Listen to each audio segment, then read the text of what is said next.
Hey guys, it's Russell back, and on today's video we're going to be reviewing and testing out Adams car soap.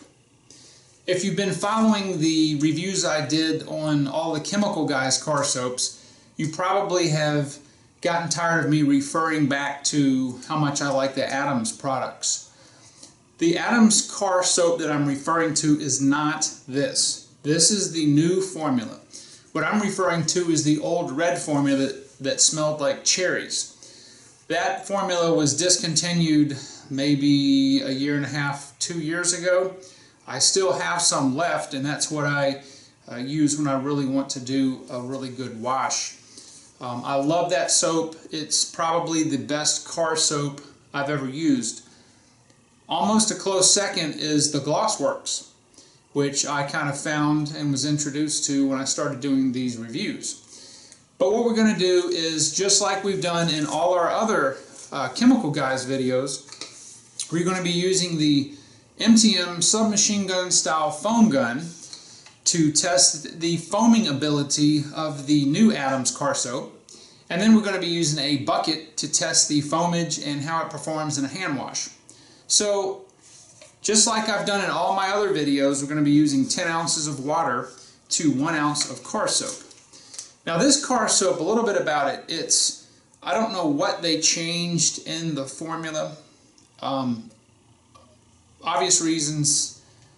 They had a good reason for doing it. I don't know what, but they did change the color. It's now kind of a really deep blue, and it smells like berries. Neither of which matter to me. It's fine. The car soap that Adams sells, this is their only car soap, is a very premium. This would be considered a very premium car wash.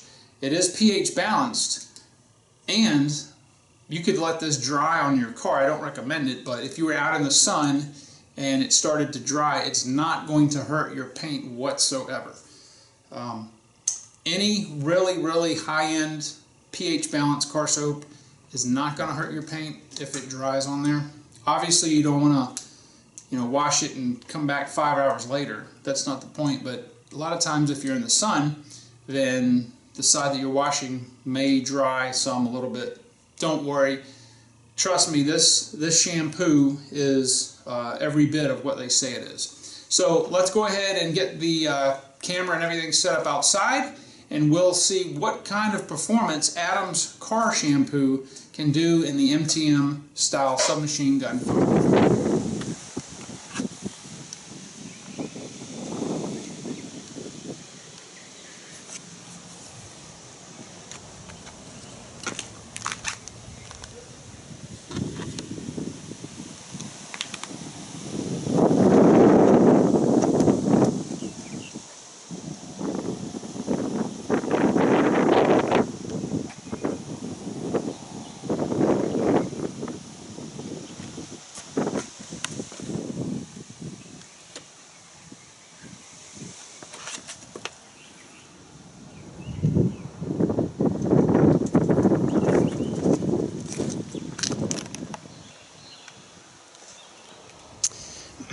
Alright, so I've got my solution here. I've got 1 ounce of Adams car soap and 10 ounces of warm water. And we'll see what kind of foamage we get out of the MTM submachine gun style foamer.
start doing this, the wind kicks up.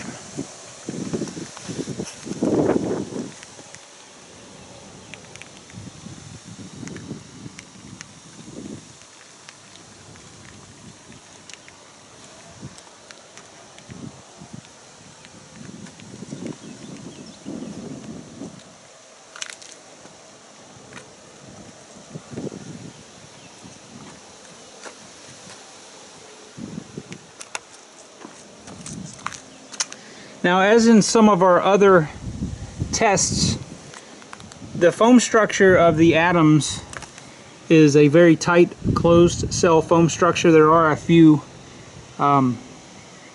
median effervescent bubbles present, but overall it is a very, I would categorize this as a very dense, it's a very dense, thick foam. Now keep in mind, the type of foam gun you use, the hardness of your water, the type of pressure washer that you have is all going to determine in a large respect to the quality of the foam that you get, if it varies from what you're seeing here. And I've got some people that have asked, why do I wet the car first? Just have it. You don't have to, but if you've already got the car wet, the foam seems to last a little longer, because if I spray the foam on a dry car, part of the foam basically is soap, water, and some air mixed in.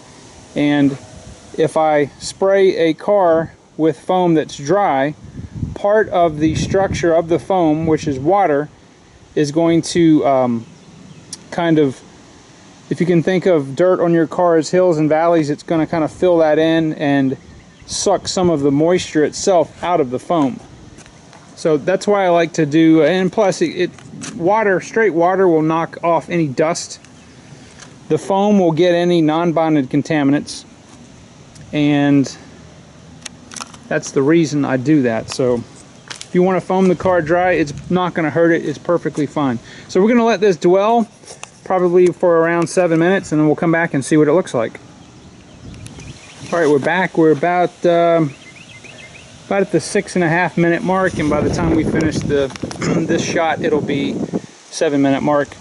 Alright, so on the sun side, where we have most of the sun, the areas where the car is dirtiest, you're going to see that, well, it's pretty much gone.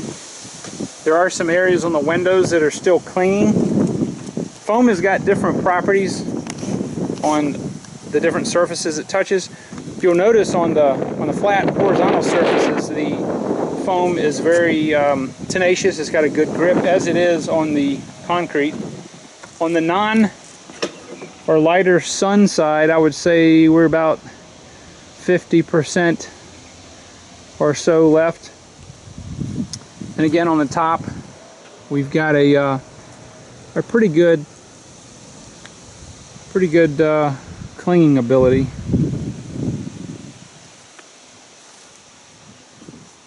So far, I would say this is maybe I don't know, middle of the road and a foam gun. Alright, so let's see how this rinses, and if it rinses clear, and we'll be seeing if it took any of our sealant protection off.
so after our rinse job, the question is, did it take off any of our wax or sealant protection?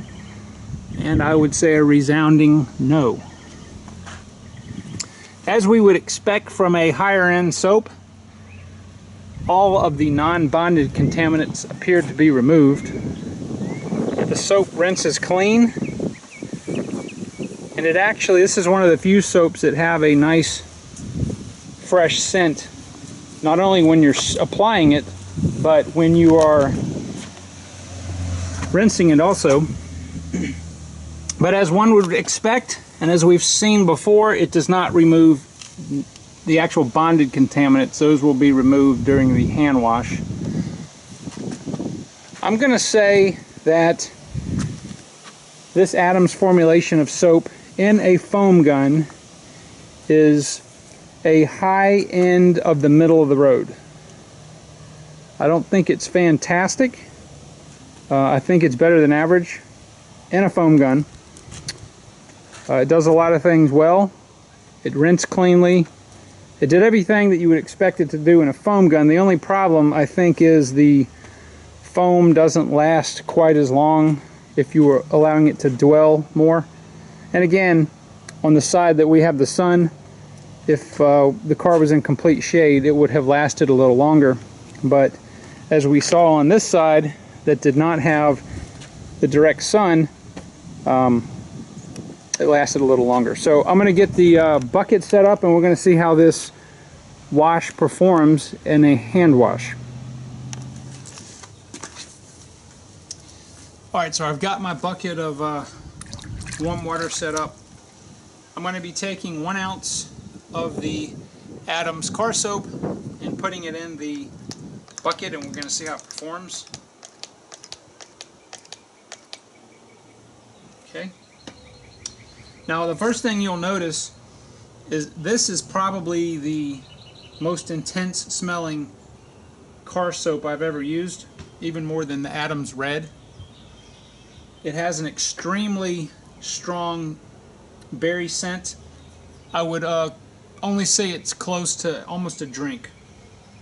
It's extremely thick, so it must be very concentrated.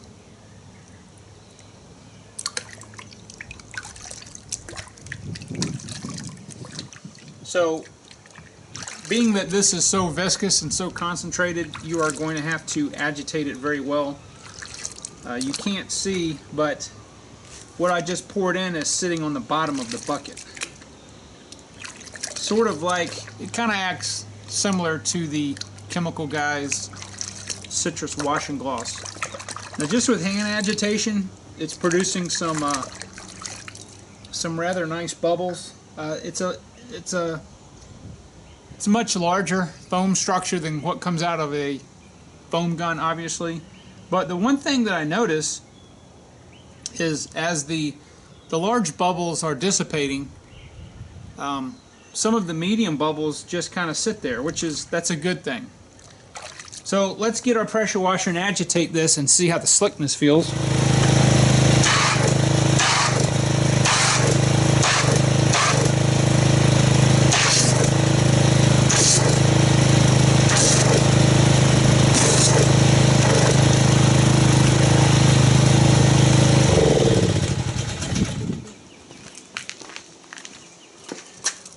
Alright, kind of like the Citrus Wash and Gloss took, because this is so thick and it's sitting at the bottom, I had to give it a couple extra squirts. But the first thing that you notice is that it produces a very, very dense, stable foam. Even the foam has that berry scent. So if you like berries, you'll probably like this shampoo. One thing that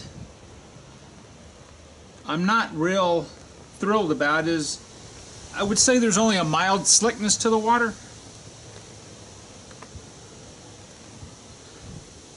Not that real oily feel that you get, say, with the Wonder Wash, but it does have a mild slickness to it. Okay, so what I'm going to do is we're going to do the hand wash now, and I'm going to use multiple wash mitts. And the reason that I do this, and I'm not using the 2-bucket method, as I've explained before, is that if I use a wash mitt one side than the other side, and then discard it to be laundered. No dirty mitt ever touches this pristine water again. The only way that you can completely clean one of these, okay, despite what the big rage is right now, which is a 2-bucket wash method with grit guards, you cannot get all of the grit out of this by rubbing it on that guard a few times and wringing it out in the rinse water. It's just impossible. Part of the good thing about these wash mitts is that they hold and trap dirt, and the only way that you can really release that is putting it in a laundry machine. And I've shown that before in other videos where the pristine water still got grit and dirt in it. So if you want to minimize the swirls, use the method that I'm showing you. It's a 1-bucket method. You're going to use multiples of these. I think I have 5 or 6 different wash mitts, which gives me 12 sides. I'm going to use 6, which is plenty to do the car. That way you will never ever get a dirty mitt inside this water to transfer it back onto the paint. Enough talking, let's get to washing.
Alright guys, so there is the finished product. Unfortunately the sun is messing up my shot, but the car is super clean. Feels great. It's nice and shiny. As I said before, I think this is a really good shampoo, good car soap. I think it's probably high of the middle of the road. And I wouldn't say it's near as good as the old version, for sure, of the Adams, which is my favorite. I'm going to have to say that Glossworks is slightly better than this car soap. Just slightly. If you told me you'd give me a free bottle of either, I would take the Glossworks. Can't go wrong with either shampoo, but I think that the Glossworks does have a very slight edge over this shampoo. Anyway, the wind seems to be picking up, so if you guys enjoy these videos, if you enjoy the reviews on the car soaps, then continue to leave me some ideas about what you'd like to see, preferably car soaps that are available in the United States. And I will see you guys on the next video.